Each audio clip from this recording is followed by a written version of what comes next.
Muchas gracias por la pregunta. Quería empezar diciendo primero que luego de que los padres o los futuros padres han recibido la maravillosa noticia de que van a tener un bebé, surgen siempre angustias, inquietudes que deben ser resueltas de la forma más adecuada posible para que esto no genere ansiedad en cada uno de ellos. Es por eso que el contacto temprano con sus médicos, tanto así el ginecólogo como el pediatra que pueda escoger que reciba este bebé, les resuelvan estas inquietudes de la mejor manera. Respondiendo a la pregunta, el primer trimestre del embarazo es el trimestre tal vez más importante en el desarrollo del bebé, pues en este se producen los cambios más importantes y al final del primer trimestre este bebé ya está con todos sus órganos y sistemas prácticamente formados. Cabe decir que a la cuarta, quinta semana, el corazoncito del bebé ya puede ser escuchado y puede ser visto. Normalmente es la primera alegría que tienen los padres cuando acuden al control ginecológico y el ginecólogo, en base a una ecografía o un examen, les hace oír el corazoncito del bebé y ver ese corazoncito como late. Y esa es la primera emoción que ellos sienten al ver que ya es un ser vivo que tiene su mamita en el vientre y que esto a futuro va a ser su hijo. A las 6 semanas más o menos ya empieza a formarse todo lo que son sus facies, todo lo que son sus ojitos, su nariz, su boquita, ya empieza a formarse. A las 8 semanas ya tenemos que todo lo que van a ser sus extremidades ya se han formado, inclusive existe ya la presencia de deditos. Lo único que falta es que estos sigan creciendo. A las 11 semanas ya podemos decir inclusive que el bebé ya tiene definido claramente la formación de sus genitales. Todavía no pueden ser vistos por ecografía, pero ya el bebé tiene una formación de genitales que le determina claramente su sexo. A las 12 semanas que termina este primer trimestre, que es el periodo de embriogénesis, digamos así, y el paso a la etapa ya fetal, el bebé, como les decía al inicio, ya está prácticamente formado todos sus órganos. De aquí en adelante lo que estos órganos empiezan a especializarse, digamos así, es en su funcionamiento. En esta etapa de la vida hay situaciones importantísimas que no quiero dejar pasar por alto, como es por ejemplo el cierre del tubo neural, que se da alrededor de las 14, 18 días. Lo que se produce es que su sistema nervioso central viene como un tubo, ¿sí?, donde está claramente diferenciado lo que es su cerebro y lo que es la columna, y en base a una buena alimentación, el apoyo de suplementos vitamínicos, que se produzca este cierre de este tubo, evitando la posible malformación del sistema nervioso central, tanto central como periférico.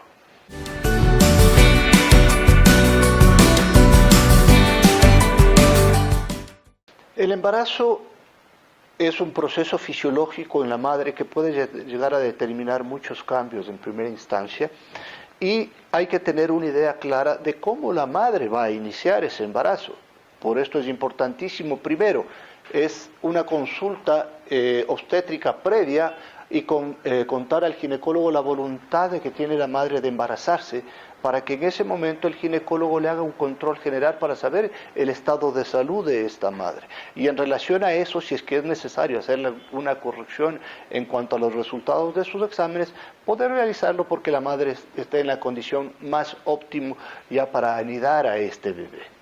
Luego de que se ha producido el embarazo, ¿sí?, tenemos que ir controlando asimismo el estado de salud de la madre, que va a reflejar en general el estado de salud de cómo está el bebé. ¿Sí? Porque nuestra forma de poder comprobar el estado de ese bebé va a ser en relación a cómo está la madre. En este sentido, los exámenes de gabinete, empezando por un examen de sangre, en el cual vamos a determinar procesos infecciosos si existen o no, vamos a determinar si la madre presenta anemia o no, vamos a determinar si la madre tiene o ha tenido problemas infecciosos anteriores, ¿sí?, nos va a mostrar el camino adecuado para poder corregir estos problemas y que ese bebé se desarrolle en forma adecuada. Es importantísimo también determinar el estado nutricional de cómo está la madre. Hay que determinar si esa madre, por ejemplo, tiene una muy buena alimentación, nutricionalmente está adecuada para anidar a un bebé, o si tiene algún grado de deficiencias, asimismo que puedan ser corregidas para que lo pueda desarrollar a este bebé de forma adecuada.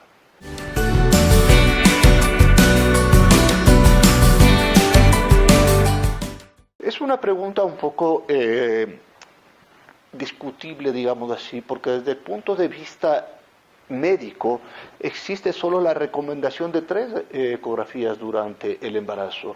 Una que se realiza en el primer trimestre, alrededor de la 10ª semana, una segunda que es una ecografía anatómica que se llama, en la cual ya el ecografista o el ginecólogo ecografista que la realiza va a determinar y buscar cómo se encuentran los diferentes órganos, ¿sí?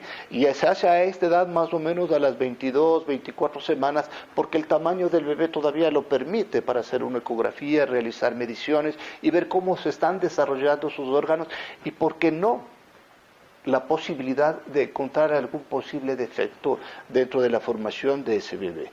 Y la tercera ecografía, que se realiza normalmente alrededor de las 34 semanas para ver cómo está el bebé y realizar las últimas mediciones, e inclusive en cuanto a su bienestar fetal. Ahora, esto es cuando el embarazo es normal, cuando el embarazo está transcurriendo normalmente, pero puede existir la posibilidad de que se realicen más ecografías porque el ginecólogo considera que tiene que hacer un seguimiento de tal o cual defecto, patología o algo que encontró en el bebé en las anteriores. Entonces esto puede modificarse. Y por qué no decir también, que es importante decirlo, que muchas veces también existe la presión de los padres por verle a su bebé cómo está cada mes. Y para eso le solicitan a los ginecólogos probablemente realizar una ecografía cada mes para ir viendo cómo está su bebé.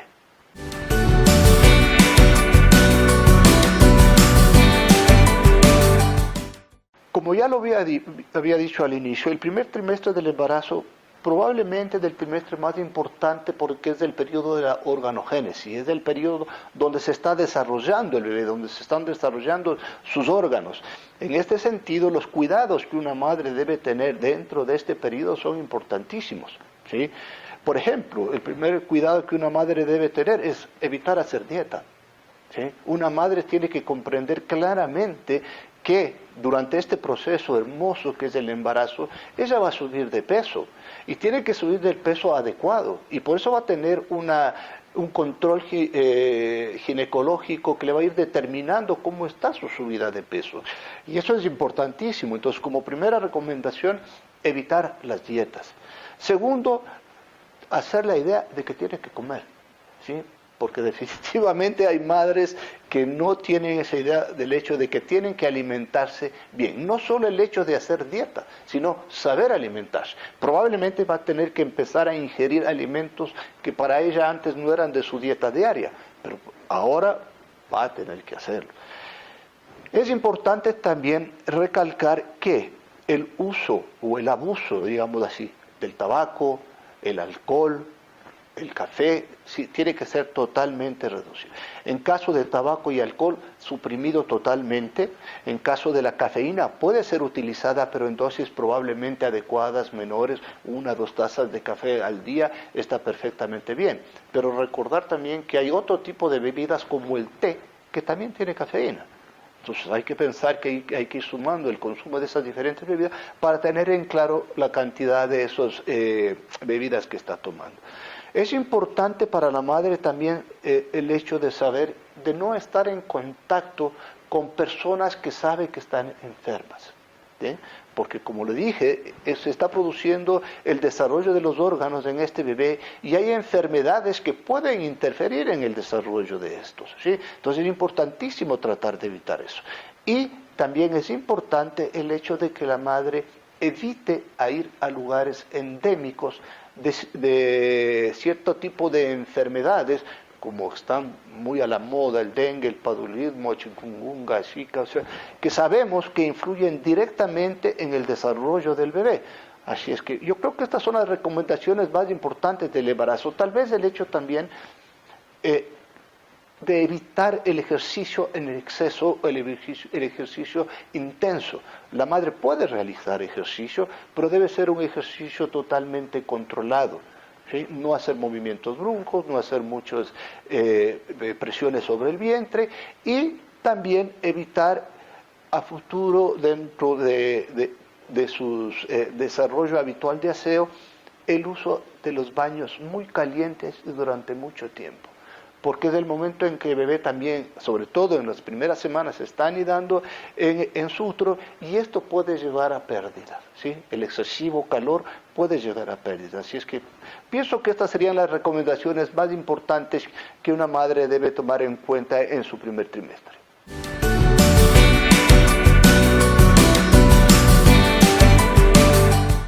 La nutrición de la madre durante el embarazo, como lo dijimos al inicio, es importantísima.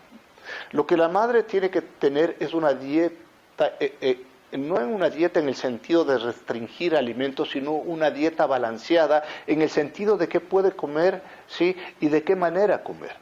El hecho de que la mamita coma cantidades pequeñas y fraccionadas, más bien va a servir muchísimo para que esta madre asimile mejor esos alimentos, su organismo trabaje mejor con sus alimentos e inclusive puede ayudar en el caso de que se produzcan problemas como vómito, ¿sí? La madre pueda manejar de mejor manera esta situación. O sea, en resumen, el hecho de que la madre coma en cantidades pequeñas y más frecuente, mejor está dentro de los estándares para que esta madre pueda tener una buena nutrición.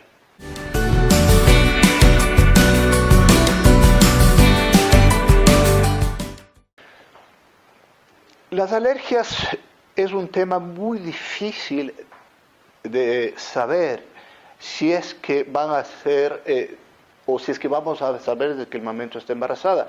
Pero sí podemos tener sospechas, ¿sí? En relación a que si los padres son alérgicos.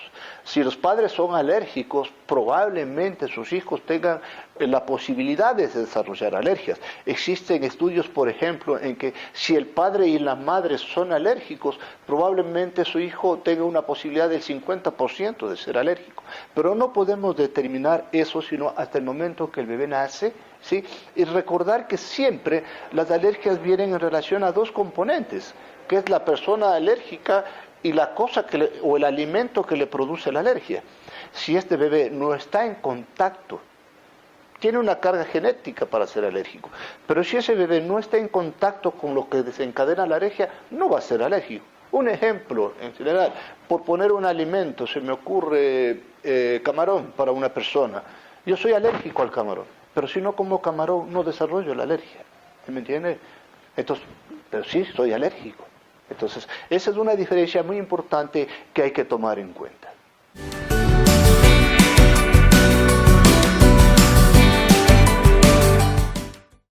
El embarazo gemelar no determina que la madre tenga que comer el doble. Lo que determina es que hay que, más aún ahora, hacer una dieta balanceada que determine el aporte de mayor cantidad de calorías que necesita esa madre para el manejo de estos dos embarazos. Sabemos que una madre o una mujer en su vida habitual sigue estar embarazada, necesita alrededor de 1.500 a 2.000 calorías diarias. Cuando se produce un embarazo, aumenta ese requerimiento alrededor de 500 calorías. Estamos hablando de alrededor de 2.500 calorías por un bebé. Y si es que vamos a tener un embarazo gemelar, probablemente ese aumento de calorías tenga que tener una relación entre 600 a 800 kilocalorías más por alimentación. Pero eso no significa que la madre tenga que comer más para abastecerse, digamos así, de esas calorías, sino modificar su dieta en el sentido de que los nutrientes que coma le aporten esas calorías.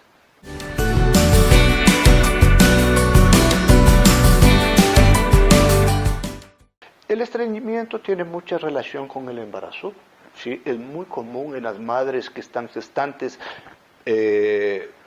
saber que tienen un estreñimiento, y el manejo del estreñimiento obviamente en primera instancia tiene que ser totalmente nutricional, ¿sí? ¿Qué quiero decir con esto? Al haber cambios hormonales dentro de la madre por el embarazo, al ver que la madre está dentro de su vientre creciendo un bebé, realizando presión sobre el intestino, hay menores movimientos intestinales, la dieta cobra un papel fundamental en este sentido, porque la madre tiene que empezar a comer muchas cosas con fibra. ¿Sí? La fibra ayuda muchísimo a la motilidad intestinal y eso va a permitir, acompañado de la ingesta de bastante líquido, ¿sí?, que permita que ese intestino empiece a funcionar mejor.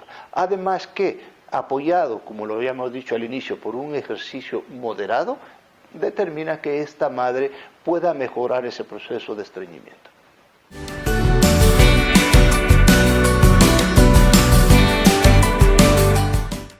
Está determinado que en el primer trimestre del embarazo la madre puede subir entre 1,5 kilos a 2 kilos dentro de su primer trimestre.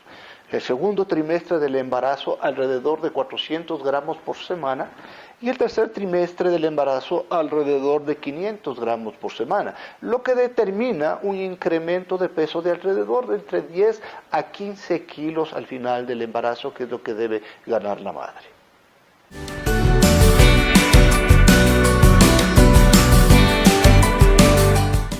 Dentro de la nutrición de la madre embarazada, tenemos que tomar en cuenta que esta debe llevar en su mayor proporción carbohidratos, de acuerdo a los estudios realizados, un porcentaje del 55% de su dieta en base a carbohidratos.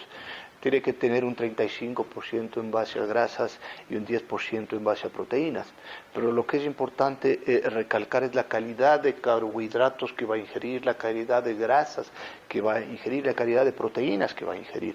Por eso es importante, dentro de los carbohidratos, que la madre coma todo lo que es frutas, todo lo que es verduras, todo lo que sean cereales integrales, pan, arroz, que es los mejores carbohidratos que ella puede ingerir. Dentro de las grasas, obviamente las grasas buenas, y dentro de estas están sobre todo el consumo de aceite de oliva, el consumo de aguacate, el consumo de nueces y todo lo que es frutos secos, que eso aporta cantidad de grasas importantísimas para la madre, y lo que también determina el consumo de las proteínas, obviamente que sobre todo sean carnes blancas, pescados adecuados y sobre todo pescados azules. Pescados azules porque van a determinar el aporte de omega 3 para ácidos grasos esenciales para el desarrollo del cerebro de ese bebé.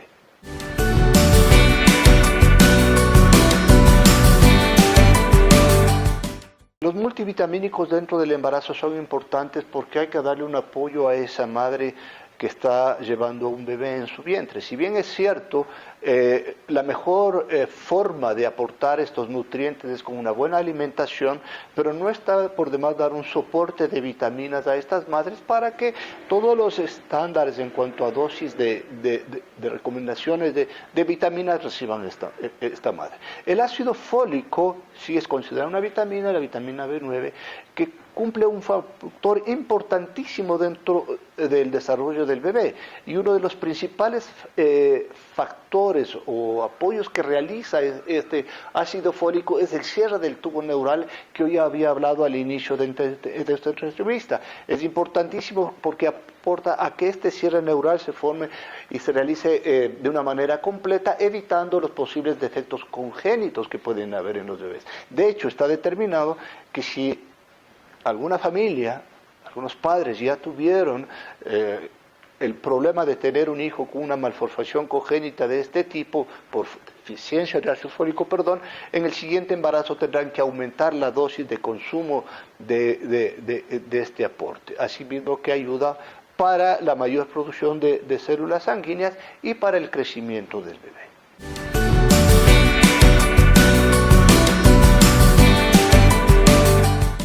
Puede tomar leche durante el embarazo. La ingesta de leche es importantísimo por el aporte que esta entrega a la mamá. Lo que es importante determinar es que es preferible no tomar leche entera. Es preferible tomar leche descremada, sí, o semidescremada, porque con eso estamos aportando no grasas saturadas, ¿sí? Y eso es importantísimo para la madre, obviamente, y obviamente para el aporte que necesita el bebé.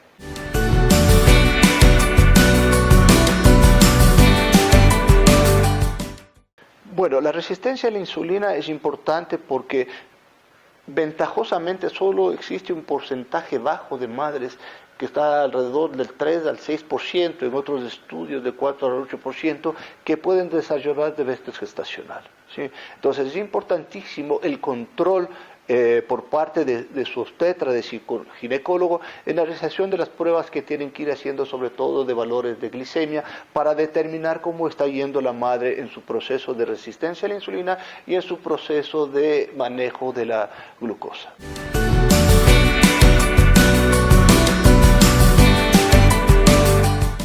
Los problemas de peso en el bebé o un retardo de crecimiento, digamos así, no solo puede estar supeditado al hecho de no haberse alimentado bien.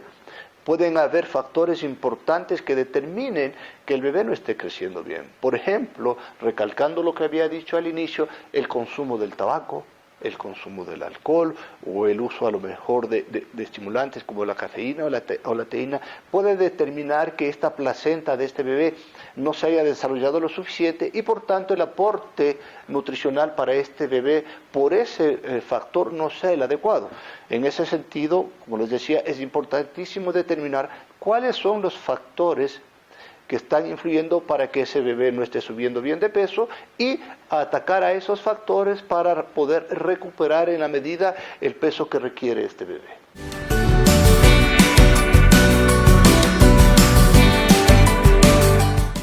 Uno de los alimentos principales son sobre todo los ácidos grasos esenciales, el omega 3, y esto normalmente viene en los pescados azules que se llaman. ¿Sí? Entonces es importantísimo el consumo de estos alimentos para que la madre pueda aportar la suficiente cantidad de nutrientes para que el cerebro de ese niño, que en su 50% es lípidos, ¿sí?, sea desarrollado de la forma adecuada con el aporte de estos nutrientes.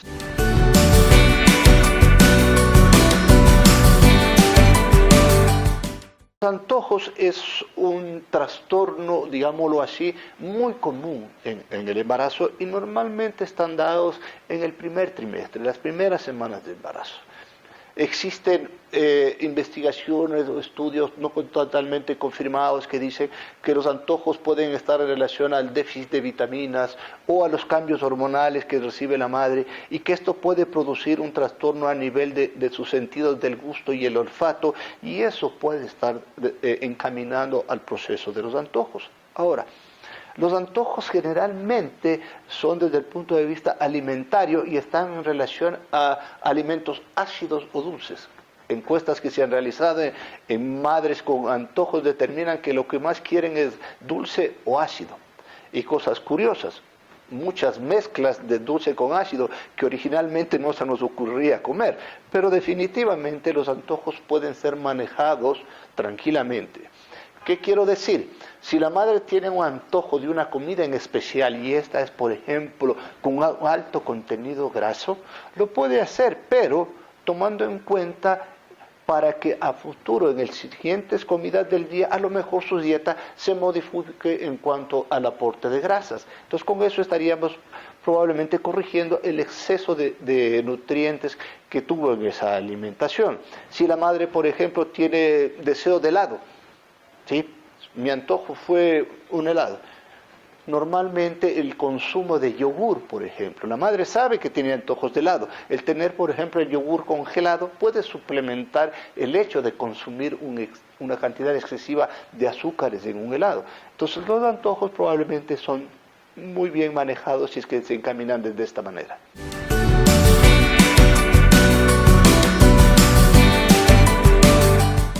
Yo creo que con una buena nutrición, con el aporte de las multivitaminas que hemos hablado, creo que no hace falta nada más. Lo que sí es importante es determinar por qué tengo sueño, por qué tengo náusea, ¿sí?, y por qué estoy cansada. Y obviamente el sueño, el cansancio, está en relación muchísimo a ese nuevo ser humano que tienes en tu barriguita. O sea, todo el metabolismo de la madre está alterado, está empezando a trabajar, pero a 1000 por hora, y eso determina que su madre, obviamente, tenga un mayor consumo de calorías, se agite más pronto, y por ende, obviamente, le dé más sueño. Entonces, eso está totalmente explicado de esta manera. Así es que la madre no tiene por qué asustarse o preocuparse y decir, tengo mucho sueño, me canso mucho. Eso es normal dentro de las primeras etapas del embarazo. Y las náuseas, como habíamos hablado hace un momento, que también podrían estar en relación al hecho de, como había dicho, falta de vitaminas o a lo mejor trastornos desde el punto de vista hormonal que determinen la presencia de la típica palabra que dice tengo asco de.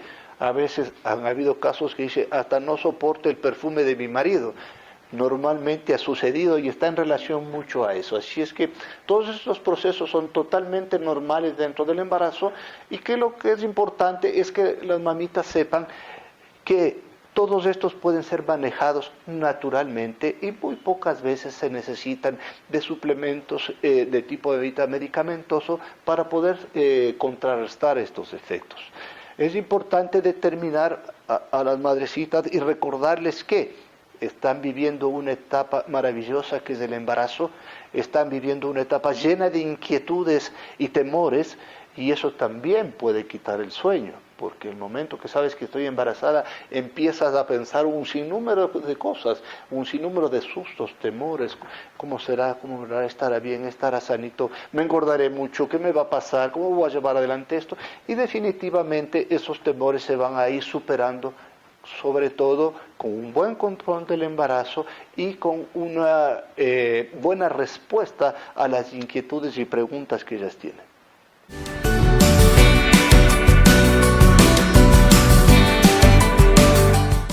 Los 1000 primeros días creo que ha sido el mayor éxito que se puede haber tenido dentro del desarrollo del bebé.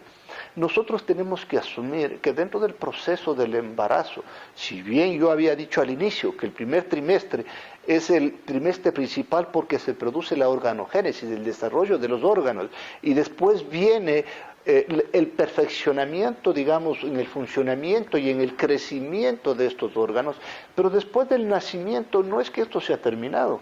El niño sigue en un proceso de desarrollo, un desarrollo físico, cognitivo, y para eso necesita un aporte nutricional importante. Entonces los primeros días determinan que este niño a futuro no vaya a tener ningún tipo de complicación, tanto a su desarrollo físico como a su desarrollo cognitivo.